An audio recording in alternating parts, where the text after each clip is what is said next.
নমস্কার।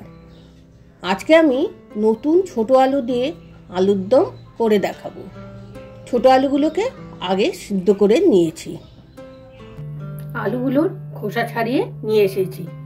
এবার এগুলো একটু কাজ আছে এর মধ্যে। এই আলুগুলোকে আমি এইভাবে কাঁটা চামচ ফুটিয়ে ফুটিয়ে ফুটো করে নেব। তাহলে কি হবে, এতে মশলাগুলো ভালো ঢুকে যাবে। এগুলো আমার সব কাঁটা চামচ দিয়ে ছিদ্র করা হয়ে গেছে। আর একটা পেস্ট বানিয়ে দেবো। পেস্টটা কিসের? টমেটো, কাঁচা লঙ্কা, পেঁয়াজ, আদা, রসুন, স্বাদের জন্য একটু কাজু দেব। তাহলে আমরা পেস্টটা এবার বানিয়ে নিই। সর্ষের তেলেই রান্নাটা করছি। সর্ষের তেলে করলে টেস্ট হয়। এবার আলুগুলো ছেড়ে দেব, ভাজা করবো, একদম লাল লাল করে ভেজে তুলে নেবো।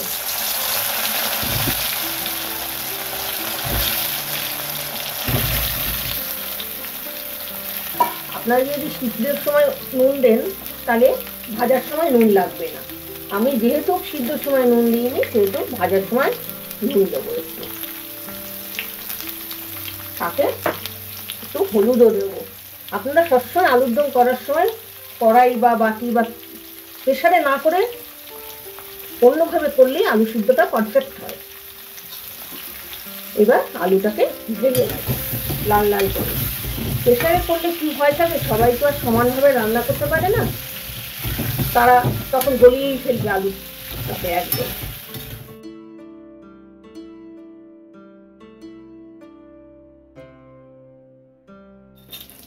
এবার এই তেলে আমি রান্নাটা শুরু করব। প্রথমেই আমি জিরে, গোটা জিরে, দারচিনি, ছোট এলাচ, লবঙ্গ, একটা বড় এলাচ, দুটো শুকনো লঙ্কা ফোড়নে দিলাম।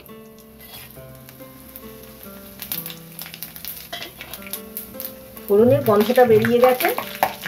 এবার আমি কুচনো পেঁয়াজ এই তেলের উপরে দিলাম।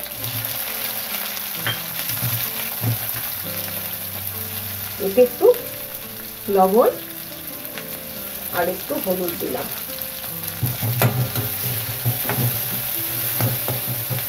এটা এখন পেঁয়াজটা ভালো করে ভাজা ভাজা হোক, নরম মতো ভাজা হয়ে গেছে, নরমও হয়ে গেছে একেবারে। ভাজা ভাজা বলতে নরম হয়ে যাবে। এবার এতে একটু কালারের জন্য চিনি দিয়ে দিচ্ছি। এবার আমি যে পেস্টটা বানিয়েছিলাম সেই পেস্টটা এতে ঢেলে দেব।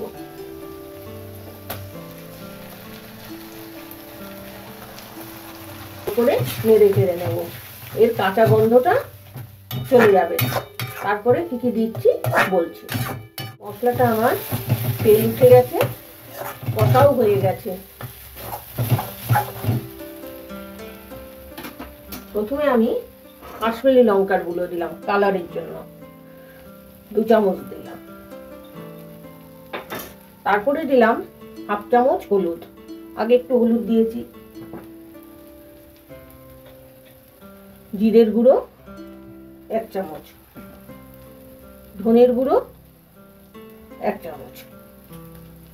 আর যেহেতু আগে দুটো লঙ্কা দেয়া আছে, কাঁচা লঙ্কা, সেহেতু আমি অল্প একটু শুকনো লঙ্কার গুঁড়ো দেব।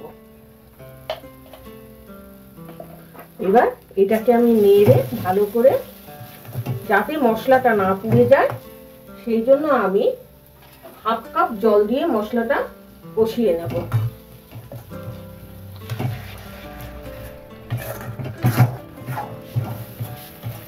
দেখুন মশলাটা আমার কষা হয়ে গেছে। এবার আলুগুলো সব ঢেলে দেব।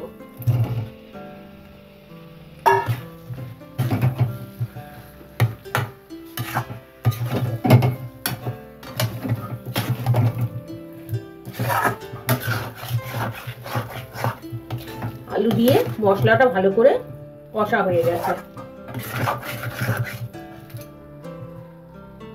এবার গরম জল, পরিমাণ মতো গরম জল দেব। এটা গা মাখা মাখা হবে, সেই জন্য অল্প জল লাগবে।